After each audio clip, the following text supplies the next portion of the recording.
All right, good morning. I'm Jason Liggett with Urbana Public Television in Urbana, Illinois. Welcome to the Social Media Savvy Workshop. Before I forget to do so at the end, I want to remind everyone there's orange sheets in the back of the room at the end of the workshop. You can fill those out. That helps us plan the conference for next year and future years, so we appreciate your feedback. I'll also try to remember to say that at the end as well. Joining us today is Michele Allen there in the middle. Michele is the principal for Crux Creative for over 25 years. Michele has developed design and marketing for a corporation, small businesses, museums, colleges, and nonprofits. Many of the projects she has contributed to have been recognized in graphic, retail, exhibit, and architectural competitions. Michele started Crux in 2005. Crux is a creative and marketing agency that collaborates with large and small companies and nonprofits on projects that vary from experiential spaces to brand development and digital marketing. It is her strong belief that your brand is one of your most valuable assets, and it serves an emotional tie to what your organization stands for, and she makes it a point to communicate this in every project. Also, to the far right over there next to the exit door is Frank Caruso.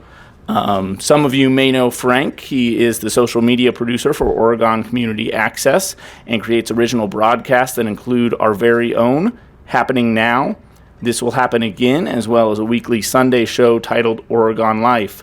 Frank is also a busy and lauded documentary filmmaker. His credits include Going Great White, which Mitch English of the Daily Buzz called multi-level, laugh out loud funny, and This Is My Sister, a documentary that aired on Wisconsin Public Television in 2012 and was showcased on the Director's Cut TV show for his documentary Badger Honor Fight, A Mission of Love. Frank traveled with 7 veterans to Washington, D.C. to tell their stories. Frank wrote the screenplay for The Red Umbrella, which was chosen as a semifinalist in the 16th Annual Writers Network Screenplay and Fiction Competition and quarterfinalist in the 14th Annual Fade In Magazine Awards. And also joining Michele from Crux Media is Matt Harmon. Matt Harmon is a managing principal with Crux Media, so we're happy to have all three of them in the Social Media Savvy Workshop, and I think we're going to start with Michele. Hi everyone, how are you? Can you hear me? Can you hear me okay? Yep. All right. Can I ask a question? Is she mic'd for video? I think what we're doing, we have a directional microphone on the camera. Shotgun mic. That's as good as we can get right now? I think that's... Either that or she's got to go to the podium. I'm hooked to the podium. Oh, you are? Yeah. Could you go to the podium then? Because for me, audio is the most important thing when we're creating these videos. Thank you so much. I'm sorry. No, that's fine. Should I go behind Oh, her? sorry. No, it's back. Should I go in front? You can go in front. It's long enough. Finally. We'll bring this back to the desk when I do. Yeah, Okay, this one. perfect. Sweet. Can you hear me okay now? All right, sounds good. All right. Bear with me a little bit. I have a slight vocal cord injury, so if I kind of miss a few syllables or something, bear with me. So good morning, everyone. I was introduced as Michele Allen. I am the principal of Crux Creative located here in Milwaukee. We do specialize in many areas of marketing. One core area of our business is digital marketing for our clients. Social media is a crucial component of a successful marketing strategy. Today, I'd like to go over some key points that can help anyone gain the confidence that they need to create an effective social media strategy for their cause or business. In today's digital world, social media is obviously very critical. Nearly every person in the United States uses social media at least once a day. The average respondent will spend 5 years of their life on social media, which is more than they will spend grooming, socializing, or even eating. Experts expect that number will only increase as technology advances and accessing these platforms becomes easier. Needless to say, social media is an increasingly important factor in the modern world. I'd like to start today with a strategy checklist. Every piece of content that you post, every content you reply to, every engagement you make should all serve a purpose. The more specific your strategy, the easier and more effective it will become to execute. But you should keep these things concise as well. Overly ambitious and broad plans are impossible to measure and will make your goals unobtainable. The important thing is to always have a strategy before you produce any content. Posting something just to fill, bear with me, to fill your social media wall won't create great results. So as we kind of go through this checklist, one of the most important items is to make sure that you're setting goals that make sense.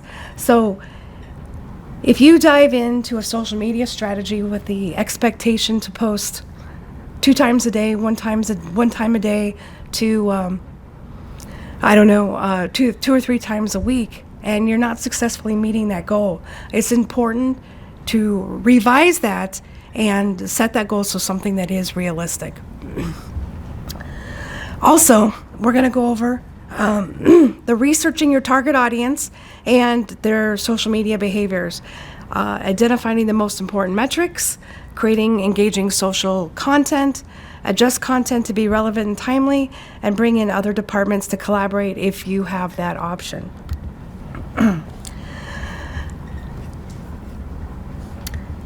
Okay. Whoops, sorry. A competitive analysis is a crucial step in understanding what your audience is already seeing. It is important to have a good sense of who your competitors are or other social media posters and the types of contents that they will inspire you. You need to check out how often they're posting, how many followers they have, what types of posts get the most interaction. Then it's time to strategize what you can do to differentiate yourself from your competitors. I also believe the voice and tone of your post is absolutely critical. There is an opportunity to understand if your audience is a lot more serious, or you can add some fun to this, to making sure that you're very politically correct. All of that needs to kind of fall into line, and looking at your competitors, that's a really easy way to see kind of where that can lie and what your options are and how far you can push things. These are some of the creative steps to a competitive analysis. As you get started with your competitive analysis, make sure to choose at least 3 to 5 competitors, and when you explore them, make sure to note or list any hashtags and how engagement on those hashtags are getting. One thing a lot of people don't really talk about is when you do hashtags, you need to make sure that you do research on those hashtags. So for example, let's say we just did hashtag, Wisconsin media, for example. You can see where that hashtag will drive you. If it's not driving you to the proper place that you wanted to go, then you could be driving people with those hashtags to something that has nothing to do with your business or could even reflect on you poorly. Oops, bear with me here. Sorry. My computer is getting ahead of me. So, and I have something blocking part of my screen here. All right, sorry. The next thing is the social media. I'm sorry, part of my screen is blocked and it's really throwing me off. And I can't turn it off. I don't know how to, oh, there we go. I'm sorry, I think I got it. All right. Bear with me. We got this figured out.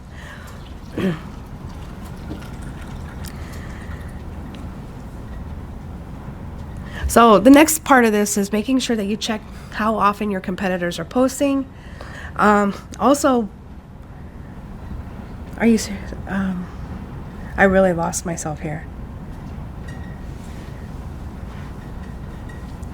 All right, we're good there. Here we go, sorry. These numbers should also be considered for each platform. So with Facebook, you have over 2.7 billion monthly active users on Facebook. That makes it an excellent creative measurable content with a long reach. LinkedIn, this is one of the leading business-to-business social media platforms. You have people from over 200 different countries accessing this network, and so it makes it ideal for personal brands looking to grow for business-to-business companies. I don't know that Pinterest is of an interest of anybody here, but a third of adults do use Pinterest, and a majority of those are women. So if that is an audience that you're tailoring to, that is definitely very critical. Next, we're going to work on a SWOT analysis to identify any strengths and weaknesses that you have. It's also important to take a look at your opportunities and your potential threats. Having these on paper will really lend itself to helping you create really effective posts and make them with real confidence. And I think confidence in your posts is really important. And I think that's an area that a lot of people struggle with. They're just, if you don't have that confidence in understanding those things in your SWOT analysis, it can definitely make things posting a lot more challenging. It's also important to regularly look at your strategy and make changes as needed to continue to deliver great content that aligns with your refreshed strategy. Next steps is to get to know your audience. In addition to knowing the overall social media platforms, you must take the time to get to know who your audience is as well. After all, if you don't know who's reading your social posts, how can you possibly know what kind of content to create? Typically, defining your social media target audience is similar to drafting your company's buyer personas and will help you develop brand guidelines. Your answers to questions like what will your audience relate to, what tone or voice should you use, these are all important so you can speak the same language as your audience, making them more likely to interact on social media and develop brand loyalty. Once you have an understanding of who your audience is, figure out where they're hanging out online. For example, older generations have increased their Facebook use in the past 4 years. The share of the silent generation using Facebook has nearly doubled. Twitter appeals to younger audiences. 38% of Twitter users are between the ages of 18 and 29, and 20% are users between the ages of 30 and 49. Instagram also appeals to younger generations, with 35% of users being the ages of 25 to 34 and 35% being the ages of 18 to 20. I read that wrong. 35% of users being ages 25 to 34 and 30% being 18 to 24. Figuring out where your audience is will help you prioritize which social media platforms you want to focus on. Then you can adjust as you go.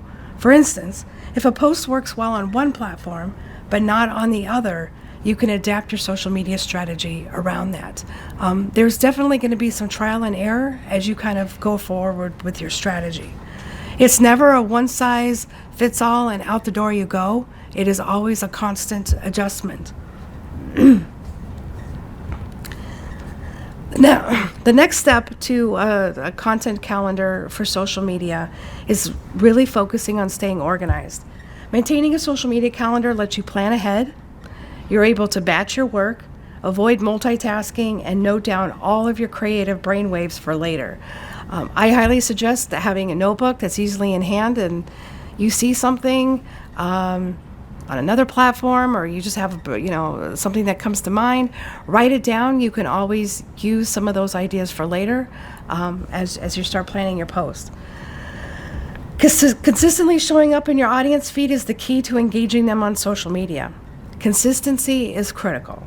Impressive engagement increases your organic reach via the platform's algorithm, so your post gets shown to new eyes. And new people start following your brand, and making genuine connections with a growing audience is the most true path to lifting your conversations. Populating your social media calendar with posts ahead of time allows you to post consistently, whether it's a slow news week or your biggest promotion of the year. Copy editing the text, fact-checking information, or vetting it all is a lot easier when you're working days or weeks in advance. A social media calendar, especially one with the team member approvals built in, is the best way to prevent any errors. The world's biggest social media brands are often running multiple campaigns at once, long ones, medium ones, and short ones, paid and organic, and that's just the day-to-day posts. Once you have your schedule nailed down, your brain is freed up to tackle even bigger posts and larger strategies. Also, never forget about a holiday again or anything else that might be happening in your industry. And social media calendar allows you to strategically observe worldwide global moments that are relevant to your brand's audience. Also, with your day-to-day schedule covered, if something does come up, you have the creative bandwidth to focus on that and engage with that. Today, it's not unusual for a single social media post to have a whole team of creatives behind it. That can include copywriters, designers, video editors, and photographers. And asking your team of hardworking artists to drop everything for an emergency Instagram post is not the best use of your team's time, or will it get you the results that you may be searching for. You never want any of your posts to feel rushed or pushy.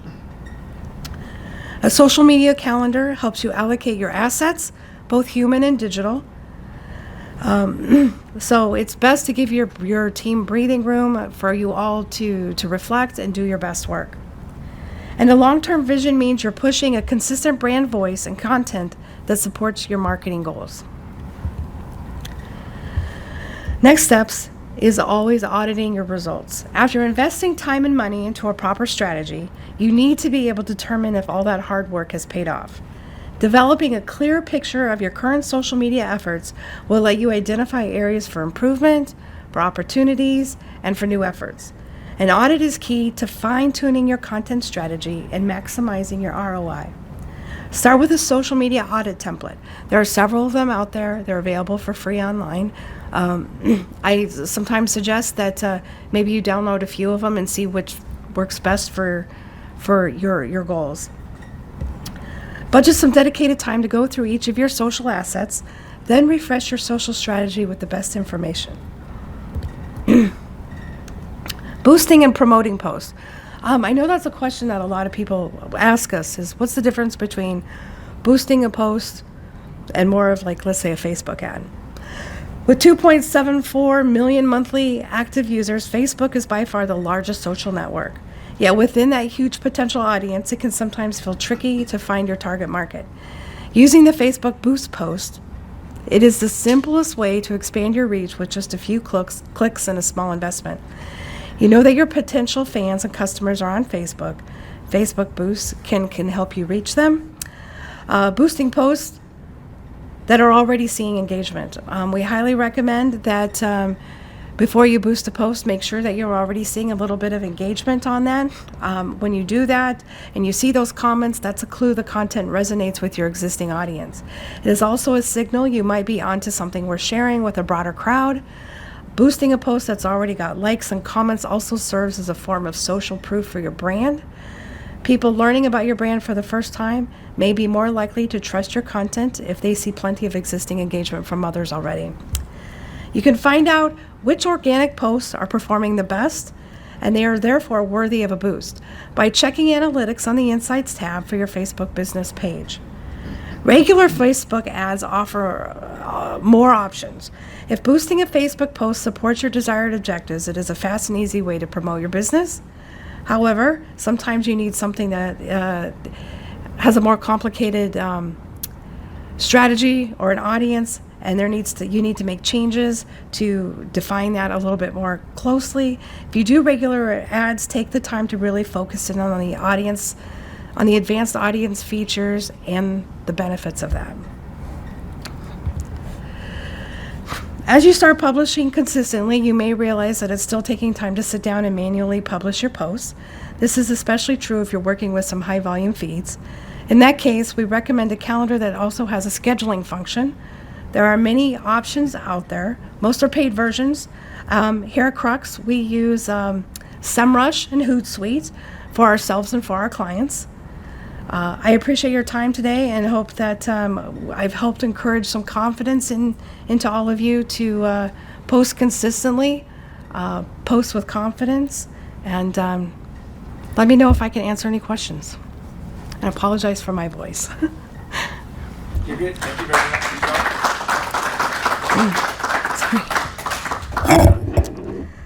All right. Do you want to stay up here? Or he's going to come up here? Yeah, I'll take the Okay. laptop out there if you're fine with that. And then Absolutely. Frank will come up. Okay. You'll just have to make that window bigger. Okay, I can do that. All right, so now we're going to bring Frank up, and there should be time for Q&A for both Frank and Michele at the end. Hi, everybody. We're setting up here.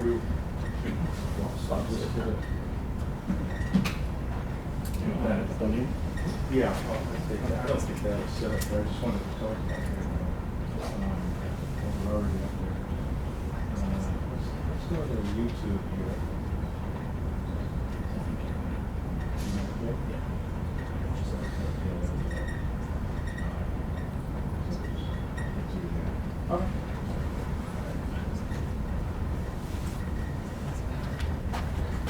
Can I set that there? Yeah. So, thanks everyone for your time today. This has been a great event. Jason, Mary, thank you. We're living in extraordinary times. Technology is so amazing. Utilizing it. Now, most of the shows I do, right here. I've done 91 Oregon Lives, and then I do a plethora of what's happening, shows in the community. This here, this device, my phone, and the video I can do from here, it is so fast. When I'm out and about, I can set it up in about a minute and then post it a minute later. And, I use this neat little microphone. I pick up audio. And our posts, dealing with, yesterday, actually, I want to talk about this because this happened yesterday. Someone asked me from Sun Prairie, what is success? And engagement is success. So that's how we judge it. And then when I thought about it after I left, Jeremy from Fact TV, he said something that I thought about at the end when he said someone put a camera in his hands and it changed his life. And my feelings when I'm doing work out there in the community is really to change the trajectory of people's lives, to post things that are uplifting, that bring them out of the swell of. During COVID, people would not talk to us. They would not meet with us indoors. So I started I went back into our archives and started posting and I titled it "This Will Happen Again," and the engagement in that to remind people that we're going to move forward and we're going to make things happen in a positive way. Are you able to find the veterans, a mission of life? Mission of love, actually. When I talked about engagement and being able to change the trajectory of people's lives, when I went to Washington, D.C. with our veterans, and I did a pre-interview with all of them separately, and they talked about, from the Korean War to the Vietnam War, talked about things they had never talked about with their families. And having them, when I sat them down, I said, this is a living history that's going to live beyond your life. And, you talk about it here today. And I always tell people on all the videos I've done that I'll show it to you. If you don't want to air it, it's not going to happen. That's my criteria. And when they started talking from the heart about their journey as veterans, that changed. Here's the Badge on our flight. is that the yeah, that's it. Just play the beginning of it there, so we can see. So that's the Badger Honor flight. It comes out of Madison. I named it a mission of love because it really was after I talked to these guys.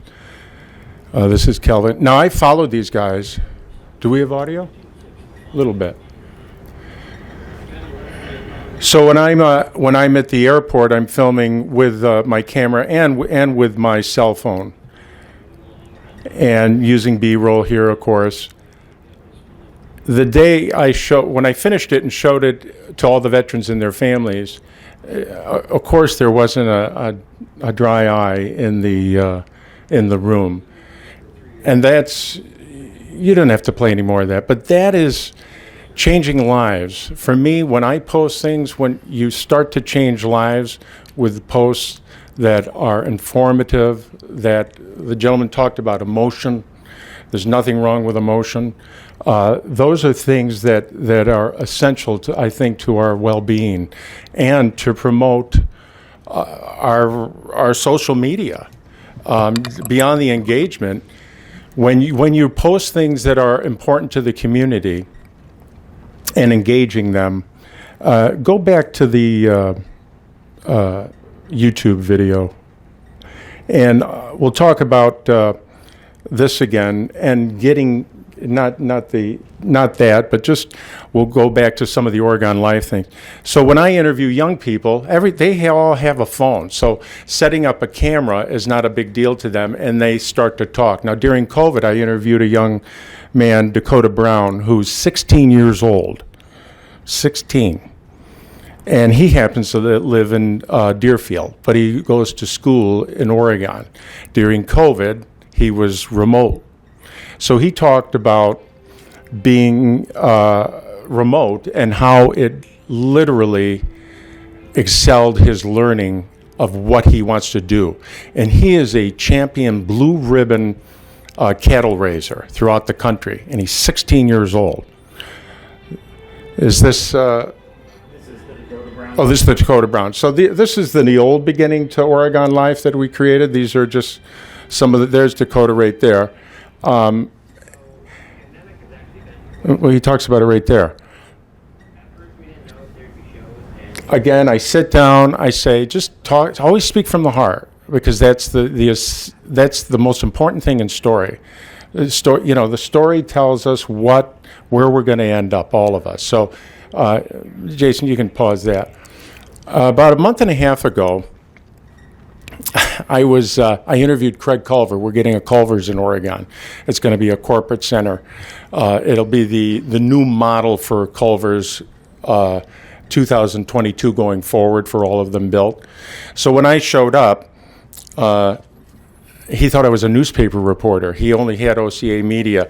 So I'm sitting in his office, and I said, so I'll video. I talked to him 5 minutes. I said, Craig, I'll start to interview you now. And he goes, sure. And then let me set up my camera. And he goes, wait a minute, I'm not ready for this. And I said, Craig, when you hire your ad agency and they bring in the director and the producer and the cinematographer and the lighting and the gaffers, I'm that guy. That's what this is. So when I set this up and mic'd him with this, he said, and his team's there, and he goes, well, look at this. So immediately I engaged him. It was easy. I put the mic on him. And of course, people are excited about Culver's and Butterburgers and custard. So that was a huge success, the interview, which was very short, but it was very successful. And I just want to, again, emphasize just the speed of this. And it's not intrusive, and not saying our cameras are, but we bring a big camera and lights, and then we're worried about all sorts of things.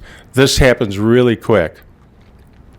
Another thing I wanted to talk about is Jason actually brought it up to me when I was doing the Zoom with him, was finding stories that are meaningful always. And about a month ago, I was helping a woman who she texted me and said, Frank, I know you do video, and I'm having trouble with my audio in Premiere Pro. And I said, okay, let's start a Zoom, and I'll help you with that. And she had some sort of buzzing noise. So I got online with her, and we fixed it. About 40 minutes later, we fixed the problem, and she was grateful. About a week later, she sends me a card. This is the card, and there was a little gift in it. And it's a beautiful photograph, and it reminded me where I grew up in the Adirondack Mountains of upstate New York, though this is Wisconsin. So then when I turned the card over, I saw, well, here, this is Mary Pryor. She's a photographer, local. She lives in Deerfield. So I immediately found her number and I called her. I said, Mary, I've got your card. I love the photos. I went online, I saw your photos. I want to do a story. Oh, I can't do that. I have never been on TV. And I said, Mary, it'll be fun. And again, I said, Mary, if I'll come, I'll visit you. If you don't like it, we won't do it. So I went to her place. She's got a walnut tree over where I filmed, and the walnuts kept dropping. It's kind of an amusing thing during the video. But that video, in the first 2 minutes, now I don't look at analytics much, only when the board asks me, then I get the analytics. But in the first hour, 2 hours, that was the most viewed, surpassing Craig Culver, which was a popular video. And possibly why that was the most viewed is Mary had happened to take a picture of a duck up in Sheboygan, and it had a mask around its neck. And it's been seen over 2 million times now on the internet. It was the most seen photo this past year on the internet. But that's nothing compared to her other videos. The thing about it is, it was a great story, how Mary started taking photography as a little kid. She lost her mom. Her dad got her a camera. Lost her mom when she was young, and her dad got her a camera, and she started getting into photography, and then took pictures of all her family, because family's important. And then became a teacher, started teaching music. She still teaches it today, and she never told the story. But again, it's just a great emotional story about a person coming from a place that, they may have not have done that if a situation hadn't happened. Her getting thirsty all of a sudden. Let me get my water. Thank you. I really never get to speak like this, so it's kind of fun and nerve-wracking, only because I love being behind the camera and telling stories. Behind the camera, have someone else tell them, I should say. I want to switch gears here. So Mary was a great story, but I want to get back to the social media part, is to be authentic and to post things that are meaningful, and don't be afraid. Have courage to go and say, I love writing, so I access my poetry. When I'm an avid photographer myself, I'll do stills. We can go to the Facebook page, and I'll post things. I do a thing. I have this is my camera, and I have it with me always. And I have my mics wherever I go. And when I'm around town, there's lemonade stands, the kids selling cookies, along with, if the parents are there, I get permission, and I'm going to stop talking here. I want to talk about this. We have the most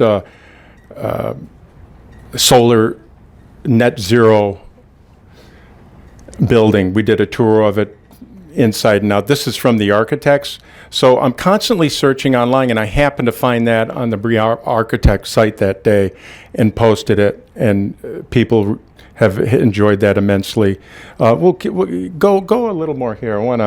We did this. Go up, Jason, if you would. I hope you guys don't mind. We'll go.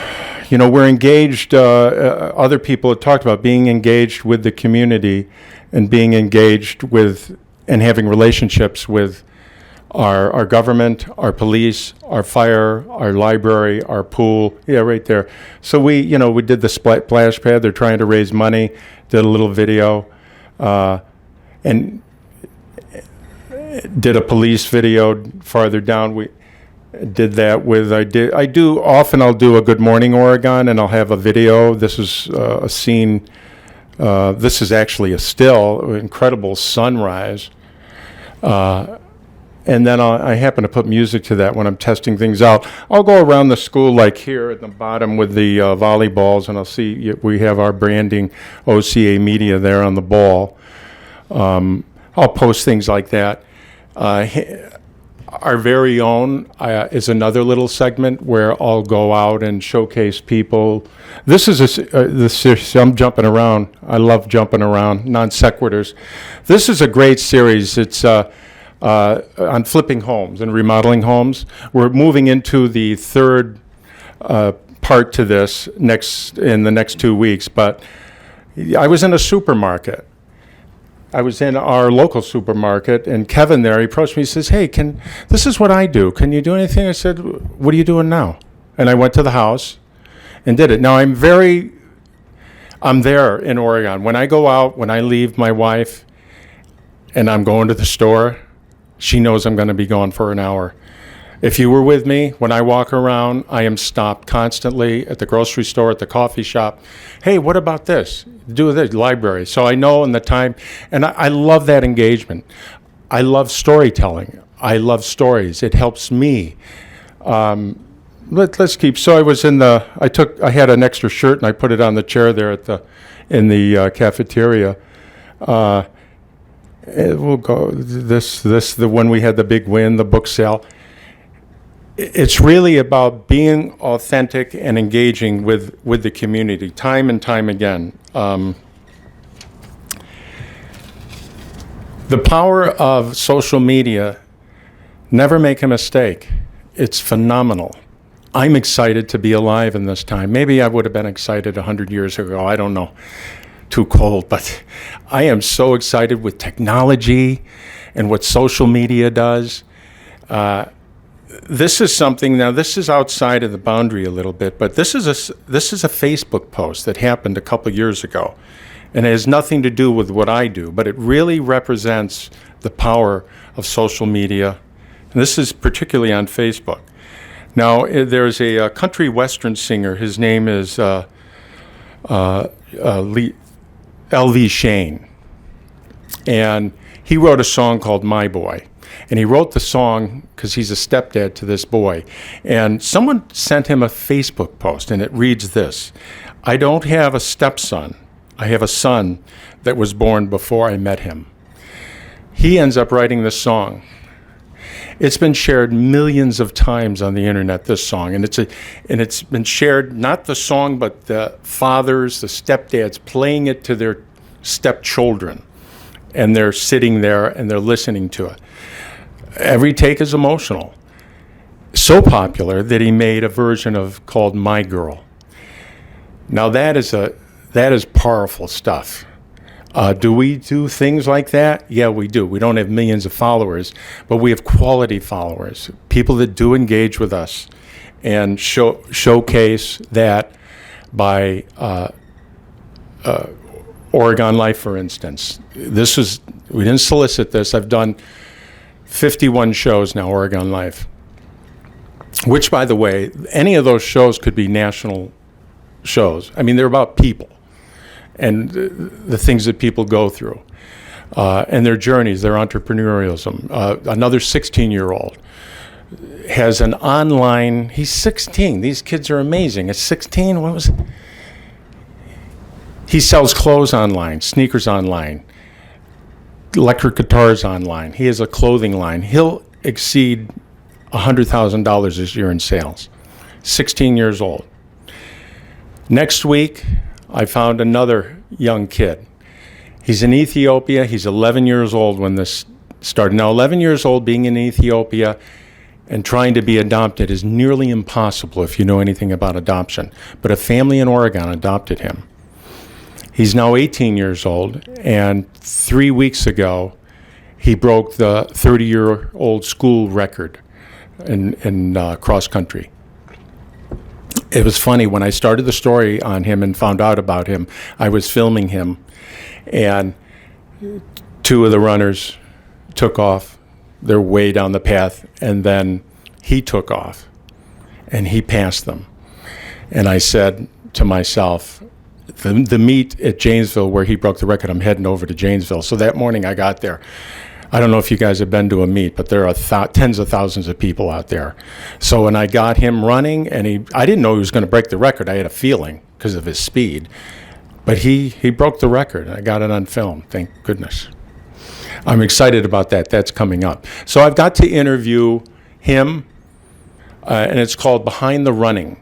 I got to interview him, his mom and dad, all his brothers, his sisters. Again, emotional content, people coming from a place that we may not expect, growing up and doing something amazing. Are we out of time? I just want to leave a few minutes for questions. Okay, Maybe just this one more story. So in town, I'm walking by this beautiful garden, spectacular. It'll be in the Old Brook Gardens, which is where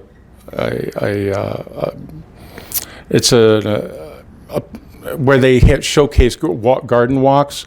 So I did a story on this woman. Here's the extraordinary. Did you have a question? Oh, I thought you raised your hand. Sorry. So this is just people are amazing. They amaze me. This woman amazed me. She has this beautiful garden, yet she can't be out in the sun.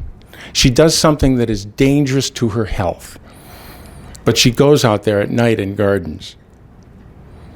Does that swell your heart? It swelled mine. When I was interviewing her, another incredible thing happened. During COVID, her son and her couldn't visit. She has one child. He lives in California.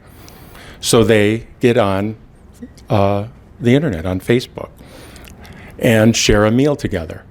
Well, that's another story. So I did that story. And I had him, tutored him, had him film himself in California, put all that together. Again, content, emotional, tell stories, post.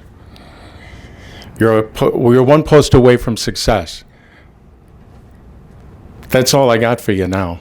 Excellent. Well, very good. Thank you, Frank. Sure. I think the main thing that Frank had spoke about was just being able to communicate stories about the people that live in our communities.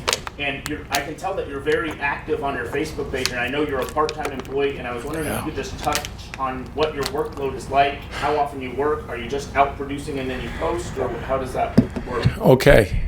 I'm going to tell you something. Don't tell my boss. You better hit pause.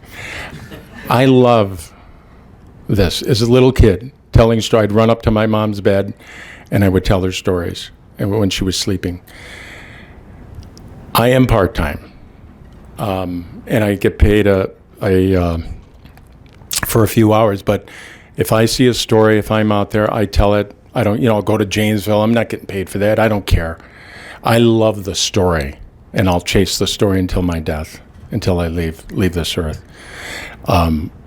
And that's what it is. I mean, some people at their job, I am very passionate about that. I'm always searching for, like turning this card over, I'm searching for stories. And I see stories that, a kid asked me, one of the kids in high school asked me, aren't you going to run out of stories? I said, if I could tell a story every 30 seconds for the next 100 years, I'm not going to run out of stories.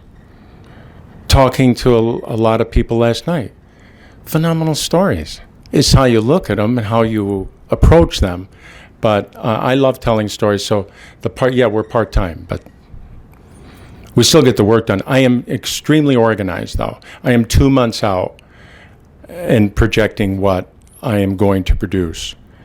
I take Sunday typically after Oregon Life airs, and I take about 2 hours, and I work on my photography and branding and have that for the next 2-3 weeks. But things will come up and you want to get them out there.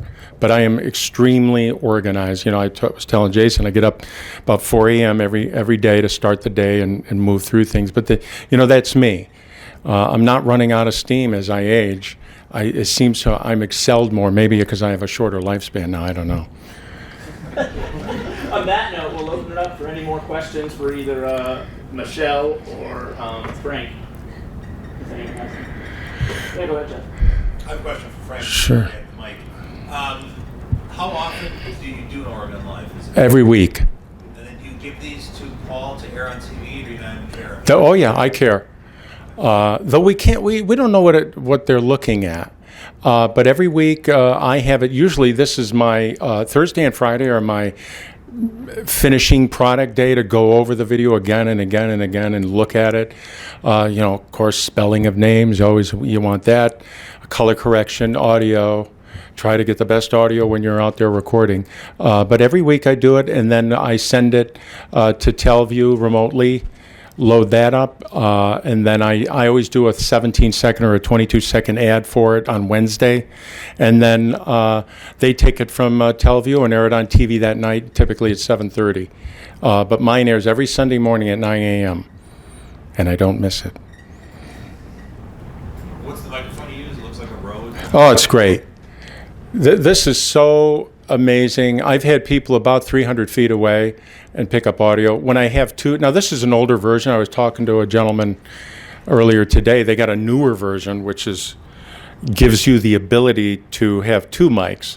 So when I'm if there's two people, I have this, and I'll hold it here and I pick it up.